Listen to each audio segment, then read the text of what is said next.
Democratic governors, Democratic mayors, people in power from the left have made an intentional effort to destroy this country with their quarantines, with their forced use of face masks, threatening people with arrest, with all the other things that they have done. Soon it'll be vaccines that we're required to take, even if we don't want to.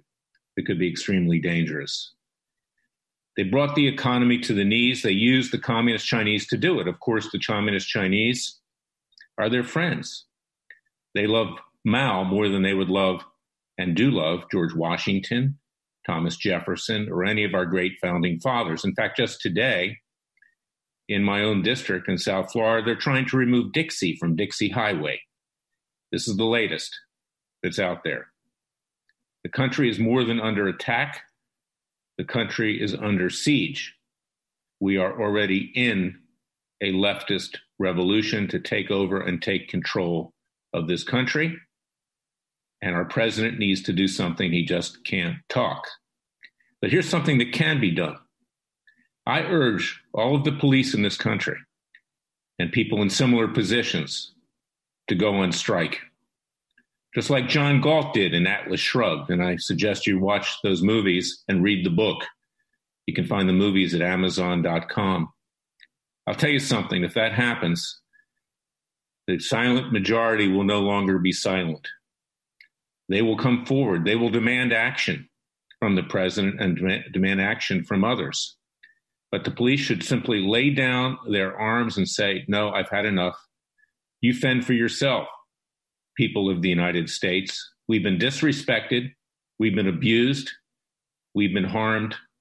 We've been killed. We've had it. Enough is enough, and enough is too much. And that should happen also in other sectors of the economy as well, and in terms of this country. Because unless, in particular, white people are forced to see that they can no longer stay silent, that they have become the Rosa Parks. They are at the back of the bus, worse than the back of the bus. The radical blacks and others are saying that white people are born in terms of heredity with innate racism. I mean, this is where we're at right now.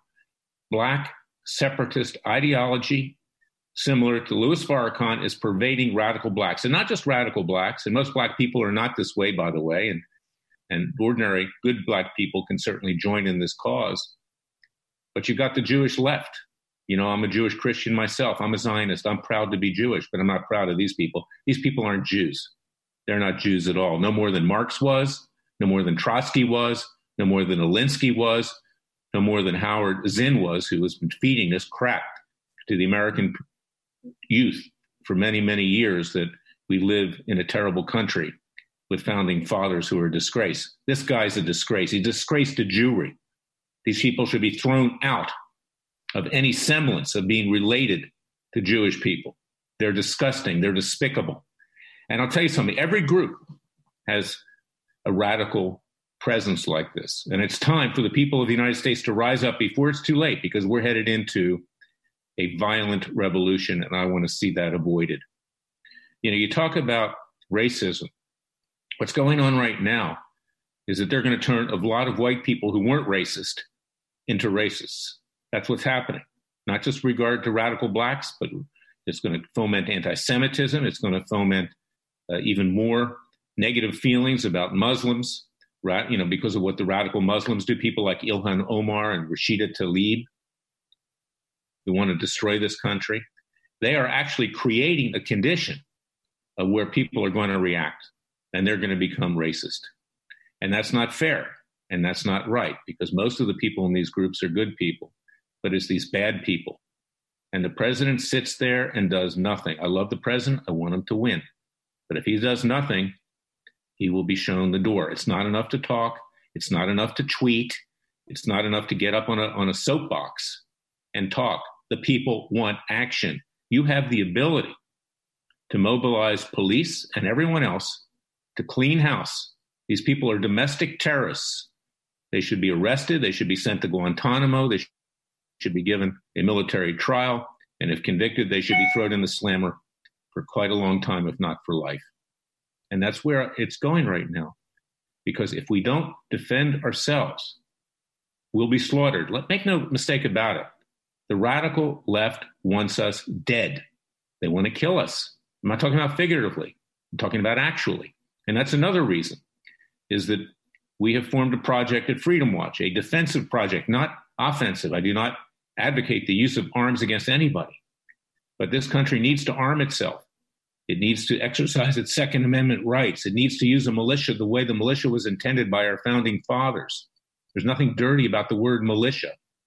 That's a defense when the government becomes so tyrannical that you have to defend yourself. And the government is tyrannical because the government is now controlled by these ultra-leftists as the president sits there in the Oval Office and does little to nothing. And I'm talking about state and local government and other forms of government, which has become the enemy of the people. And that's where we are today. We're at Atlas Shrugged. I urge you to read the book by Ayn Rand and look at and watch the movies. They're not great movies. They're B movies. They get progressively worse in terms of choreography and talent when it goes from part 1 to part 3. But it makes the point, and people need to understand that Ayn Rand's prophecy in 1957, when there was a communist threat on the horizon, has now become reality. She forecasted. And I want you also to support our class action at freedomwatchusa.org against the communist Chinese and our criminal case in The Hague, Holland, and the other actions that we're taking in Jerusalem, Israel, because you know what? The president's not standing up to the Chinese either, and he needs to do so. We need to give him the strength to do that. He should be unafraid. If he's unafraid and not worried about getting reelected, he will be reelected. I say that in my personal capacity. I don't tell people who to vote for. But Larry Klayman will be voting for President Trump. There is no alternative. But President Trump, do your job. Right now, you're not doing it. That's my message for today. Go to freedomwatchusa.org. Support our cause. Sign up for our class actions to see if you qualify. Our cases against social media, our cases against other evil people and entities in society. We are your Justice Department. You have no Justice Department. Bill Barr is a Republican establishment hack. That's what he is. Hasn't held one person accountable. And now even Grassley is complaining, Senator Grassley, former chairman of the Judiciary Committee, that unless somebody's indicted before the election, forget it. But there doesn't have anybody indicted, believe me, because Barr is worried about pushback on himself and fellow establishment Republicans by the Democrats. They're afraid. They're hiding under their desk. We're not hiding under our desk at Freedom Watch. Go to freedomwatchusa.org. Share this podcast. You can find it on Spotify, iTunes, Roku, Amazon Fire, Parlay, Twitter, Facebook. Share it far and wide. Get out the clarion call. We are in an emergency state of crisis. We will get through this crisis with God's grace. God helps those that help themselves. Until tomorrow, stay safe. God bless you and your family.